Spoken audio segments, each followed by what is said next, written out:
TFF wapewe Yanga alama 3 za Simba. Ni maneno ya chuma cha Mjerumani, ambapo anadai kwamba kama Yanga wakiamua kuchukua hatua za mbali zaidi na kuipeleka kesi yao za kafu au kasi, basi kuna uwezekano Simba asiguse kabisa ubingwa na asishiriki mashindano ya kimataifa, na kama atashiriki basi inatakiwa apiganie sana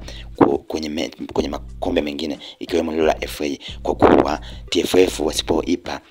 Yanga pointi 3 za Simba kwa kugomea hiyo mechi, basi Yanga wakipeleka mbele, basi Simba inaweza kashuka daraja, kwa kuwa ukipeleka TFF, ukipeleka FIFA au kafu, basi utakachokifanya ni wataipa Yanga pointi 3, lakini Simba itatakiwa apokonywe pointi 18, na pamoja na hizo za Yanga kukiuka masharti ya kuingiza timu uwanjani. Kwa mjibu wa chuma cha Mjerumani, anadai kwamba hakuna sehemu ambayo inalazimisha kwamba ni lazima timu mwenyeji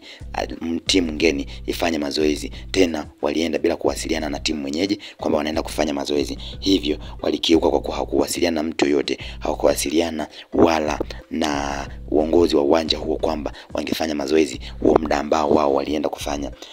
Chuma cha Mjerumani anadai kwamba hivyo TFF wafanye haraka kuwapa Yanga pointi 3, vinginevyo kama Yanga watachukua hatua za mbali zaidi, basi Simba wanaweza kashuka daraja, kwa kuwa walifanya makosa ambayo hayapo kwenye kanuni yoyote ile. Alizungumza Ibrahim Ambokile almaarufu kama chuma cha